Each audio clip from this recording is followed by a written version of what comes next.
नमस्कार दोस्तों, मेरे इस कहानी चैनल पर आपका स्वागत है। आज की कहानी है भाई बहन का प्यार। तो दोस्तों, ये कहानी भाई बहन के प्यार की है। इस कहानी को ध्यान से सुनिए। अपनी माँ को खुश देखकर रितु ने हैरानी से पूछा, क्या हुआ माँ?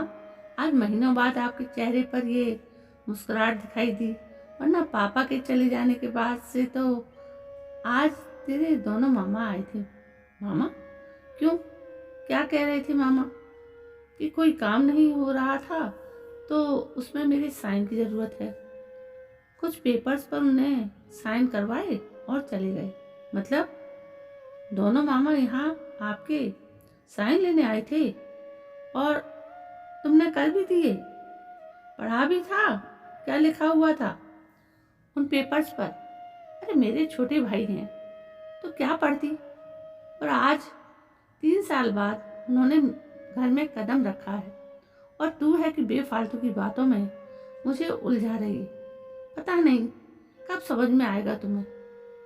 माँ, ये दुनिया उतनी अच्छी नहीं है जितनी दिखाई देती है।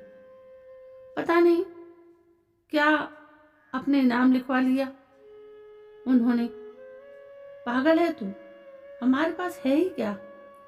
ये घर भी किराए का है और कोई जमीन जायदाद तो हमारी कभी थी ही नहीं। ये जो हम माँ बेटी सिलाई कढ़ाई करती है ना, मत भूल मेरे उन्हीं दोनों भाइयों की बदौलत है, वरना न जाने कहाँ दर दर की ठोकरें खा रहे होते हैं।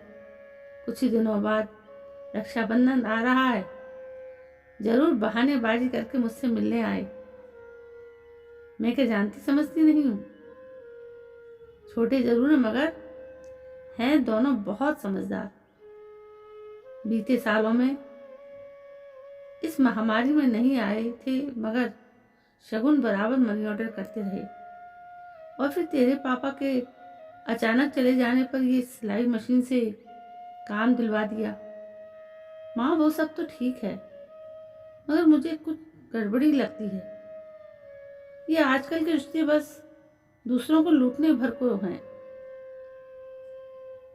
रिश्ते कल भी प्यार और विश्वास के थे और आज भी हैं और आने वाले समय में भी प्यार और विश्वास के मजबूत खंभे पर टिके हुए भी रहेंगे। अगर रितु को अपनी माँ की बात पर यकीन नहीं हो पा रहा था।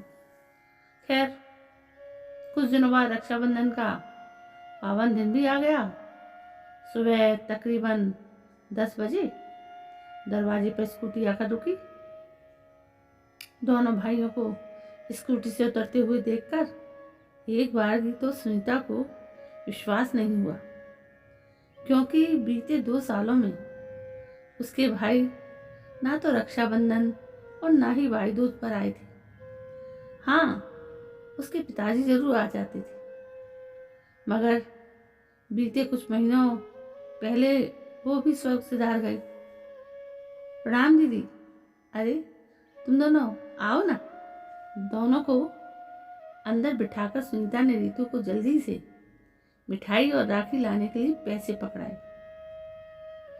क्या मंगवा रही हो दीदी? हम मिठाई और राखी लेकर आए हैं। ये देखिए, आप तो बस आकर प्यार से हमें बांध दीजिए, दोनों ने मुस्कुराकर कहा। वो सुनीता भी मुस्कुराते हुए जल्दी से बैठ गई और रितु अब भी दोनों मामाओं को शंकाओं से घूर रही थी। अरे तुम वहां क्या कर रही हो? रागी बहनों के साथ साथ बेटियां भी बांध सकती हैं। क्यों भैया, मैंने ठीक कहा ना? सबसे छोटे भाई ने कहा। हाँ बिल्कुल, आजा रितु, बैठ और हमें राखी बांध, बड़े ने हंसते हुए कहा। रितु का मन बैठने का नहीं था मगर वो चुपचाप बैठ गई और राखी बांधने के लिए उठाए बोली, अच्छा मामा जी, एक बात पूछूं?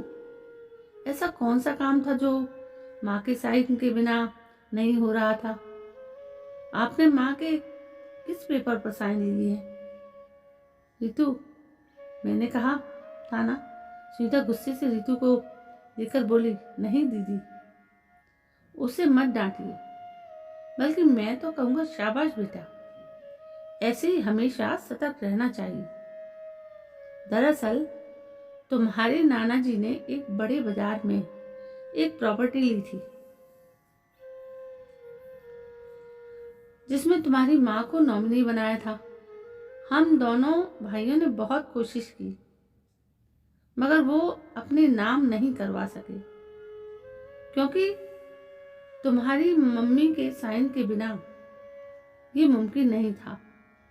तो उस दिन वही करवाने आए थे। दोनों मामाओं की बात सुनकर रितु गुस्से से लाल होकर बोली, सुन लिया आपने? मैं ना कहती थी, ये रिश्ते बस दूसरों को लूटने के लिए ही बनाए जाते हैं। कहकर रितु उठकर दूसरे कमरे में चली गई। वहीं दूसरी ओर सुनीता भीगी हुई पलकों को साफ करते हुए चुपचाप दोनों भाइयों को राखी बांधने लगी, मगर दोनों भाई ये सब देखकर भी मुस्कुरा रहे थे। तभी छोटे भाई ने दूसरे कमरे में जाकर रितु को पकड़कर बाहर लाते हुए कहा, राखी तो बांधी, अपना तोहफा नहीं लोगी? मगर रितु तो गुस्से से लाल पीली हो रही थी। मगर बड़े मामा ने उसे एक बड़ा सा पैकेट देते हुए कहा, लो, ये तुम्हारे लिए, और दीदी ये तुम्हारे लिए। एक दूसरा पैकेट सुनीता की ओर बढ़ाते हुए कहा। मगर दोनों माँ बेटी की हिम्मत नहीं हो रही थी कि वो पैकेट खोल कर देखें। तो दोनों भाइयों ने कहा, अच्छा ठीक है, हम चले जा रहे हैं, हमारे बाद देख लेना।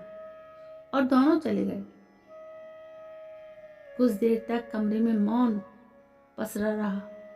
फिर रितु गुस्से में उठी और पैकेट को अनमने मन से खोलकर देखने लगी। पैकेट में कुछ नए कपड़े थे और साथ में पेपर्स के साथ एक चिट्ठी थी। रितु हैरानी से पेपर्स निकालकर देखने लगी। कुछ समझ न आने पर उसने चिट्ठी को पढ़ना शुरू किया। दीदी, आज रक्षाबंधन है। यूँ तो हम दोनों भाई आपसे छोटे हैं, और माँ के बाद हमने आप में ही माँ का रूप देखा है।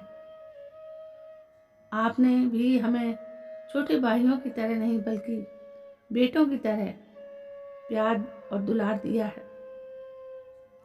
दीदी, पापा के साथ मिलकर हमने एक प्रॉपर्टी खरीदी थी, इसमें आपका नाम भी था, ताकि हमारी भांजी की शादी तक उसके विवाह हेतु कुछ राशि जमा हो जाए। अब पापा तो रहे नहीं, और उधर जीजाजी भी नहीं रहे, और कल किसने देखा है दीदी, आप किराए के घर में रहें और हम अपने।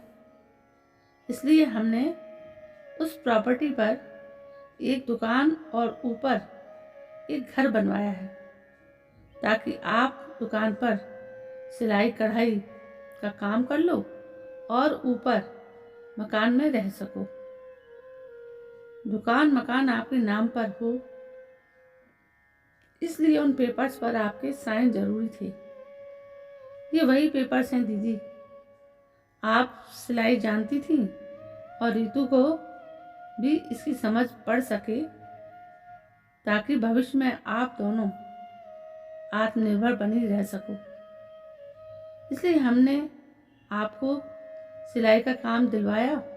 वैसे छोटे बड़ों को कुछ दे नहीं सकते, मगर आप बड़े हो तो अपने भाइयों, अपने बेटों पर अपना आशीर्वाद बनाए रखिएगा।